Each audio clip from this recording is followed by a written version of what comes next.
Assalamualaikum warahmatullahi wabarakatuh. Kembali bersama saya Ustazah Fira Syuhada dalam perkongsian pendakwah Muslimah di TV Al-Hijrah. Bismillahirrahmanirrahim. Alhamdulillahirabbil alamin. Wassalatu wassalamu ala asyrafil anbiya wal mursalin wa ala ahlihi wa sahbihi ajmain. Assalamualaikum warahmatullahi wabarakatuh. Segala puji-pujian kehadrat Allah Subhanahu Wa Taala kerana dengan limpah kurnianya dan izinnya dapat kita bersama-sama bersua dalam program ilmu pada pagi nirmala yang bening lagi ceria ini. Apa khabar anda semua yang menonton program pada hari ini? Berharap semuanya berada dalam keadaan sihat insya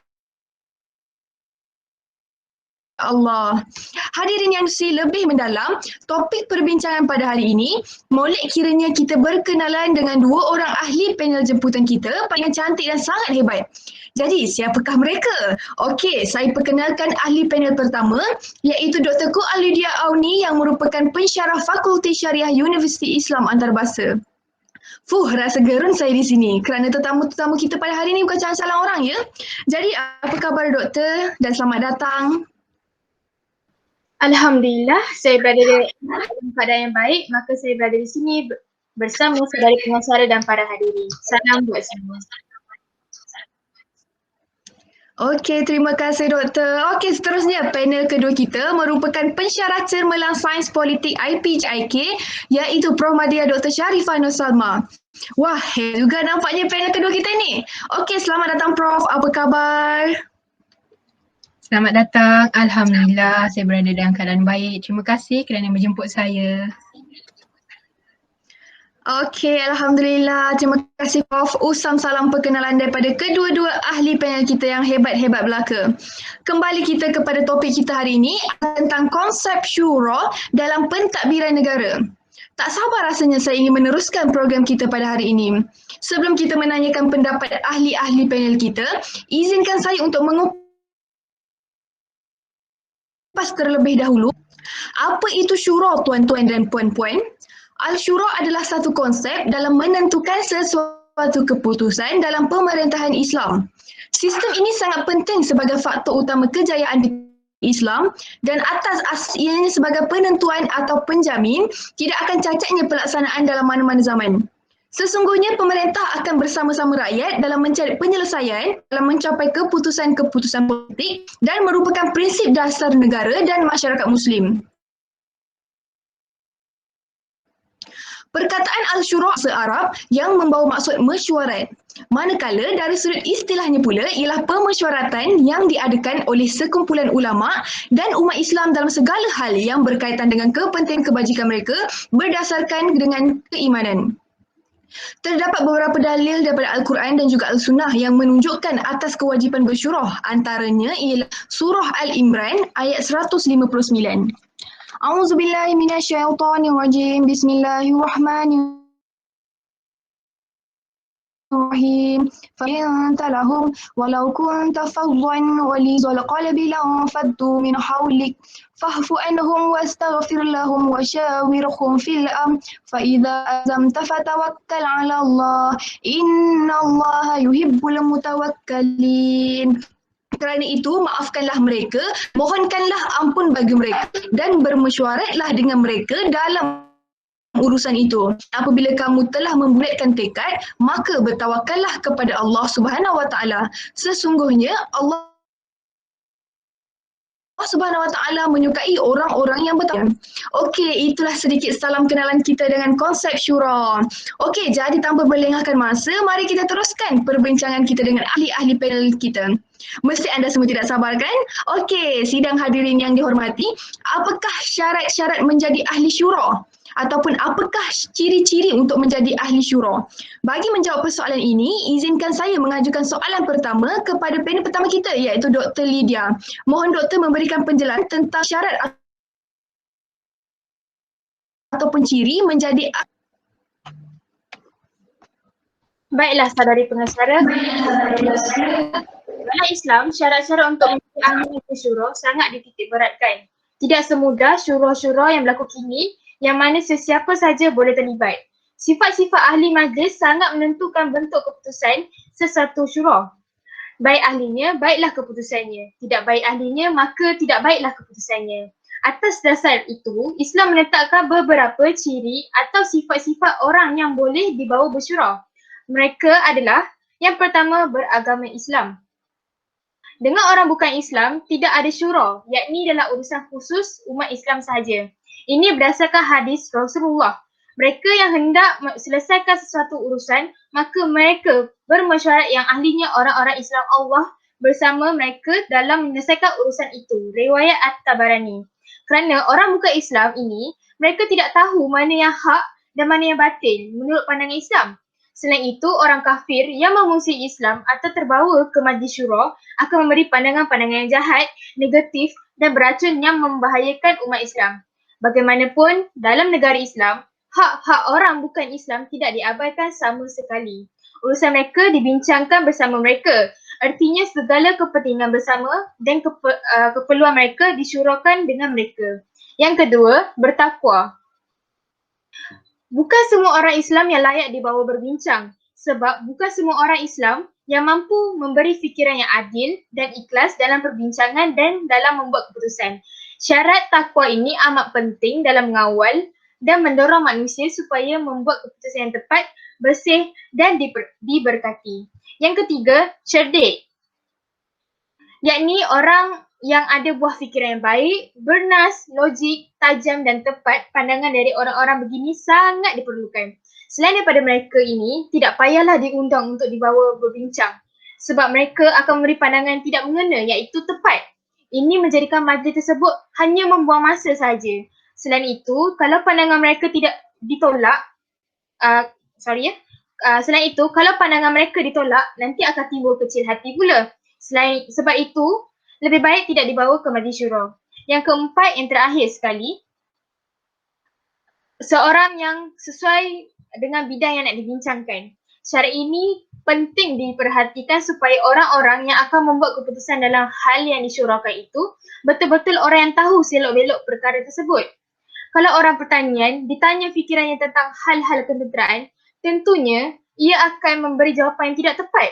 Dan kalau pandangannya diterima sebagai keputusan syura, ia akan merugikan negara dan masyarakat itu sendiri. Dengan itu, barulah lahir ketenangan di tengah masyarakat. Rakyat taat, pemimpin bertanggungjawab. Terima kasih Doktor. Setelah kita dengar penjelasan Doktor itu, apa yang dapat saya simpulkan, amalan syura merupakan aspek yang penting yang diberikan penekanan dalam sistem kepimpinan Islam. Tunggak dalam dasar pemerintahan dan pentadbiran. Pelaksanaan semangat syura di dalam pengurusan dituntut oleh Al-Quran dan Al-Sunnah kerana ia membawa kepada keberkesanan yang bertambah dalam pentadbiran sesebuah kerajaan atau organisasi. Okey, seterusnya mari kita meneruskan soalan kedua kita untuk panel kedua kita iaitu Prof. Sharifah. Jadi ya Prof, boleh tak Prof kongsikan kepada kami apakah perbezaan demokrasi barat dan konsep syura? Silakan Prof. Baiklah, soalan yang sangat bagus iaitu perbezaan demokrasi barat dan juga konsep syura Islam. Terima kasih kepada pengacara bagi soalan yang sangat bagus itu. Baiklah tuan-tuan dan puan-puan, segala perkara dalam kehidupan ini terkandung dalam Al-Quran. Begitu juga dengan konsep syura yang banyak disebutkan oleh Allah SWT dalam Al-Quran. Di antaranya ialah firman Allah SWT yang telah dibacakan dengan merdu oleh pengacara kita sebentar tadi. Jadi saya baca maksudnya saja, iaitu maksudnya kerana itu maafkanlah mereka dan bermusyawarahlah dengan mereka dalam urusan itu. Surah Al-Imran merujuk kepada Al-Quran dan terjemahan tersebut. Dalam ayat ini yang dimaksudkan dengan bermusyarah dalam segala urusan ialah urusan peperangan dan hal-hal duniawi yang lain, yakni berkaitan dengan urusan politik, ekonomi, kemasyarakatan dan sebagainya. Dalam hadis-hadis Rasulullah SAW juga banyak menyentuh mengenai konsep syura. Di antaranya ialah seperti mana sabda Rasulullah SAW yang bermaksud bermusyawarahlah dengan kaum wanita iaitu isteri-isterimu dalam urusan anak-anaknya. Hadis riwayat Ahmad. Ini bermaksud dalam hal rumah tangga juga kita digalakkan untuk bermusyawarah, apatah lagi dalam hal negara yang melibatkan sesebuah negara. Sebagian orang menganggap bahawa demokrasi adalah wujud praktik sistem syura. Ini adalah anggapan yang salah. Perbezaannya adalah perbezaan antara keduanya bagaikan timur dan barat. Di antaranya adalah Sistem pertama sekali, sistem syura berasal dari Allah dan selalu berlandaskan di atas syariat, sedangkan sistem demokrasi berlandaskan sokongan majoriti walaupun disokong oleh orang-orang fasik bahkan kafir. Yang kedua, sistem syura dilakukan pada perkara yang belum jelas ketentuannya dalam syariat dan jika ada ketentuan syariat maka itulah yang ditetapkan. Adapun dalam sistem demokrasi, perkara yang sudah jelas dalam syariat pun dapat diubah jika suara majoritinya menghendakinya berbuat demikian sehingga dapat menghalalkan sesuatu yang haram dan juga sebaliknya. Yang ketiga, tuan-tuan dan puan-puan, anggota Majlis Syura adalah kebanyakannya adalah para ulama dan memiliki sifat-sifat tertentu seperti yang dibicarakan oleh panel kita yang pertama tadi. Sedangkan anggota Dewan Parlimen ataupun negeri dalam sistem demokrasi tidak ada ciri-ciri berkenaan. Ada yang berilmu agama, ada yang jahil, ada yang bijak, ada yang tidak, ada yang menginginkan kebaikan untuk rakyat dan juga ada yang inginkan kebaikan untuk diri sendiri sahaja. Mereka inilah yang menentukan semua perancangan sama ada dalam sudut agama ataupun duniawi. Yang seterusnya tuan-tuan dan puan-puan, dalam sistem syura, kebenaran tidak ditentukan dengan majoriti tapi dengan kesesuaian terhadap sumber hukum syariat. Sedangkan dalam sistem demokrasi, kebenaran adalah suara majoriti walaupun menentang syariat Allah yang jelas. Baiklah, yang kelima, sistem syura adalah salah satu ciri-ciri keimanan kerana dengan sistem syura kita mengamalkan ajaran Islam. Sedangkan sistem demokrasi adalah wujud kekufuran kepada Allah kerana jika majoriti memutuskan perkara yang kekufuran maka itulah keputusan yang perlu diikuti dan dituruti semua. Baiklah tuan-tuan dan puan-puan, saya rasa perbezaan yang telah saya bicarakan tadi itu telah menjawab kepada soalan yang diberikan kepada saya. Jadi kita kembali pula kepada pengacara majlis. Alhamdulillah, terima kasih Prof. Sharifah atas perkongsian yang sangat bermakna untuk banyak manfaat dan banyak ilmu yang kita semua perolehi daripada Prof sebentar tadi. Okey, di sini yang dapat saya simpulkan adalah si Barat ni dia lebih kepada membuat undian untuk membuat keputusan. Kalau Islam ini dia membuat perbincangan terlebih dahulu sebelum menentukan satu keputusan. Jadi selepas perbincangan, pemimpin yang akan membuat satu keputusan yang paling mengikut ilmu yang mereka ada. So jadinya penting juga kita sebenarnya memilih pemimpin sebagai ahli yang akan memimpin. Sebab seperti yang kita tahu, pemimpin ini sebenarnya bukan tentang pemilihan keputusannya sahaja, tetapi lebih kepada generasi-generasi ikutnya. Jadi keputusannya yang akan memberi impak yang besar kesan selepas itu. Ini membawa maksud apabila pemimpin itu membuat satu keputusan, bukan keputusan yang baik itu kita selebihnya keputusan itu yang akan membawa generasi-generasi yang baru. Okey, oleh itu pentingnya di sini syura Islam dan pemimpin terbaik untuk melahirkan generasi-generasi yang lebih bermakna. Okey, seterusnya mari kita teruskan perkongsian dari Dr. Lydia. Okey Doktor, seperti kita tahu syura ini ada beberapa ciri-ciri yang Doktor beritahu untuk soalan pertama tadi. Jadi, apakah kepentingan sistem syura ini kepada umat Islam ataupun bukan umat Islam? Silakan Doktor. Baiklah, terima kasih saudari pengacara. Okey, pada pandangan saya, ya, sistem syura adalah memainkan peranan yang penting untuk kita amalkan dalam sebuah organisasi. Yang pertama, mendekatkan rakyat dengan pemerintah. Hal ini kerana sesuatu keputusan mesyuarah tidak tertaluk kepada keputusan pemerintahan saja, tetapi turut mengambil kira pendapat dan keputusan dari rakyat. Kekuatan syura terletak pada kenyataan iaitu musyawarah membawa masyarakat lebih dekat antara satu sama lain dan memberi kesempatan bagi mereka untuk menyuarakan pandangan tentang permasalahan yang menyangkut masyarakat umum. Sebagai contoh, saling menerima pandangan masing-masing antara perintah dan rakyat. Firman Allah, dan umat tiap-tiap rasul tidak berpecah belah dan berselisihan, yakni dalam menjalankan agama Allah, melainkan setelah sampai kepada mereka ajaran-ajaran yang memberi mereka mengetahui, yakni apa yang disuruh dan apa yang dilarang, berlakunya perselisihan yang demikian semata-mata kerana hasrat dengki sesama sendiri dan kalaulah tidak kerana telah terdahului kalimah ketetapan dari Tuhanmu, yakni menangguhkan hukuman hingga ke satu masa yang tertentu, tentulah dijatuhkan azab dengan serta-merta kepada mereka dan sesungguhnya orang-orang yang diberikan Allah mewarisi kitab agama kemudian daripada mereka berada dalam keadaan syak menggelisahkan terhadap kita itu. Okey, kepentingan yang kedua ialah ia mampu menegakkan dan menyebarkan agama Islam. Hal ini kerana syura berperanan dalam menegakkan agama Islam ke setiap pelosok tanah air yang mengamalkan sistem ini. Islam memberikan penekanan yang besar terhadap konsep syura. Syura juga memberi hak kepada manusia untuk berfikir dan menggunakan kebijaksanaan mereka dengan menyuarakan pendapat-pendapat mereka terhadap sesuatu masalah.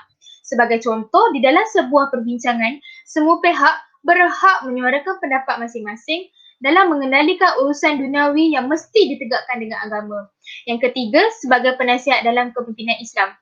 Penasihat merupakan elemen yang sangat penting yang mesti wujud dalam masa yang sama ia berperanan sebagai jurupandu sesuatu kepimpinan. Salah satu penasihat yang menyumbang kepada kecemerlangan sesuatu kepimpinan itu adalah syura. Contohnya, syura dilihat sebagai penasihat bagi setiap keputusan yang dibuat oleh seorang pemimpin dalam kepimpinannya dan sebagai medan perbincangan strategi dan pengukusan kerja dalam sesebuah kepimpinan Islam. Terakhir, membentuk akhlak yang mulia dalam kepimpinan. Syura merupakan satu konsep pemesyuaratan yang melibatkan penyertaan ramai ahli, yang mana masing-masing berhak menyuarakan atau mengemukakan pendapat tanpa sebarang sekatan. Secara tidak langsung, ia membentuk ahli-ahli tersebut menjadi seorang yang berfikiran terbuka, menghormati pendapat orang lain, pandangan positif terhadap kritikan, tidak menyakiti orang lain sama ada melalui perkataan dan perbuatan dan sebagainya. Jelaslah bahawa syura adalah memainkan peranan yang sangat penting dalam sesuatu organisasi.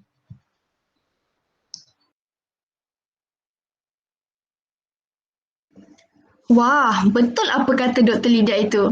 Jadi di sini yang dapat saya katakan, amalan Al-Syura menjadikan semua keputusan dibuat menjadi lebih baik dan logik. Dan keputusan akan dibuat mengikut pandangan ramai lebih daripada pandangan seorang. Okey, selain itu juga syura akan menguatkan lagi keputusan yang dibuat hasil daripada pandangan lebih rasional. Dan Al-Syura juga akan mendapat mengelakkan segala kekeliruan dan tidak fahaman kerana majlis akan membincangkan dengan teliti dan jumlah ahli yang begitu ramai. Al-Syura juga disyariatkan oleh Allah Subhanahu Wa Taala untuk membuat semua keputusan di semua peringkat sama ada organisasi, keluarga dan sebagainya. Sekiranya tanpa Al-Syura, ianya akan mendatangkan tanda kezaliman akan berlaku dan Khalifah Umar Al-Khattab pernah berkata, tidak ada kebaikan pada urusan yang diputuskan tanpa syura. Okey, nampaknya kita dah ke soalan yang terakhir, Sharifah. Okey, pada pendapat Prof, bolehkah kita dan bahawa sistem politik yang diamalkan di Malaysia sebenarnya bertepatan dengan konsep syura yang dianjurkan Islam? Silakan Prof, berikan pandangan. Baiklah, soalan yang sangat bagus sekali lagi. Okey, soalannya adalah bolehkah kita katakan bahawa sistem politik yang diamalkan di Malaysia sekarang sebenarnya bertepatan dengan konsep syura yang dianjurkan Islam?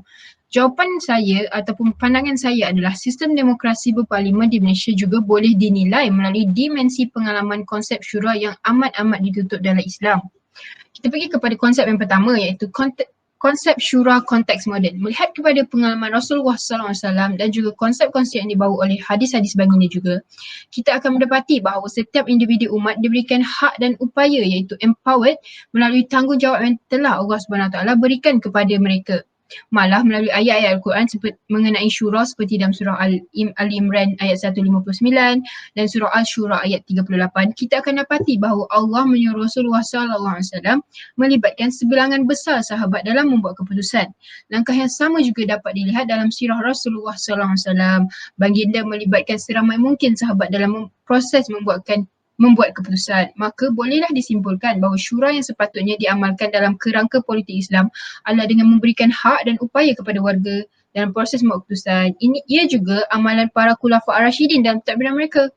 Melalui kefahaman syura yang lebih terbuka ini, proses membuat keputusan mestilah melibatkan seramai mungkin individu yang mampu untuk memberi pandangan mereka. Konsep syura yang memberikan hak dan upaya kepada individu dalam proses membuat keputusan ini dipanggil sebagai politik warga sivil. Baiklah, kita pergi kepada terus syura dalam politik Malaysia iaitu konsep syura ini ialah dapat dicernakan dengan kebebasan politik yang dijamin bagi setiap warga Malaysia pada artikel 10 Perlembagaan Persekutuan. Malah sistem parlimen dan pilihan raya yang diamalkan di Malaysia sebenarnya merupakan sebahagian daripada pengamalan konsep syura.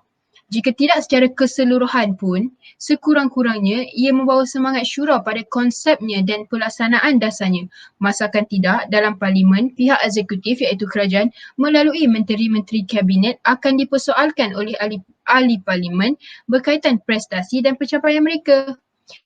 Dalam waktu yang sama juga, penggubalan undang-undang melalui perbincangan di peringkat Dewan Rakyat dan kemudiannya diperhalusi di peringkat Dewan Negara juga menepati konsep asas prinsip syura. Begitu juga konsep Majlis Raja-Raja sebagai sebuah kuasa tradisional yang wujud seiring dengan kuasa rakyat melalui sistem demokrasi berparlimen di Malaysia. Ia mencerminkan penyelarasan kuasa melalui konsep pemesyuaratan dan perkongsian kuasa juga bertepatan dengan konsep asas syura yang dibawa oleh Islam. Malah, sistem pilihan raya yang berlangsung dalam tempoh 5 tahun sekali itu juga pilihan rakyat untuk memilih wakil mereka di parlimen juga bertepatan dengan konsep syura yang terbuka. Hal ini kerana Muhammad Imarah mengatakan bahawa ayat 59 surah Al-Nisa yang menyuruh umat Islam mematuhi Allah, Rasul dan ulul amri iaitu pemimpin menunjukkan erti sebenar syura. Ayat yang bunyi uli al-amri minkum yang bermaksud pemimpin daripada kalangan kamu, bermaksud daripada kalangan kamu yang telah kamu pilih. Perkataan minkum juga menurut Al-Nanushi bererti memilih pemimpin-pemimpin daripada kalangan kamu melalui syura sebagai manifesti ketaatan kepada Allah dan Rasul. Baiklah, itu sahaja pendapat saya untuk soalan yang ditujukan. Wallahualam. Alhamdulillah, terima kasih Prof atas perkongsian itu. Banyak yang sebenarnya kita dapat perolehi pada hari ini bersama Prof Madya Dr. Di sini apa yang dapat kita simpulkan adalah amalan syura amat penting untuk semua masyarakat, terutamanya umat Islam. Kerana amalan syura memberi kebaikan kita dan individu yang lain. Mereka dapat membentangkan tentang idea atau candangan yang mereka sedang fikirkan dalam melakukan sesuatu perbincangan. Manakala untuk diri kita sendiri, kita tidak akan terasa terbeban untuk membuat sesuatu keputusan kerana kita dapat meyakinkan banyak idea dari orang lain. Oleh itu, kita sebagai Islam hendaklah mengamalkan amalan syura ini untuk meringankan beban sesama sendiri. Kita boleh menerapkan amalan ini dalam sesuatu perbincangan atau dalam menegakkan sesuatu keputusan. Okey, sebelum kita akhiri program kita pada hari ini, mungkin ada sedikit sebanyak kata-kata dari Dr. Lydia dan Prof. Sharifah. Silakan Dr. Lydia. Terima kasih kerana telah menjemput saya ke dalam episod ini. Sangat saya berbesar hati berkongsi ilmu kepada semua para hadirin pada hari ini. Terima kasih.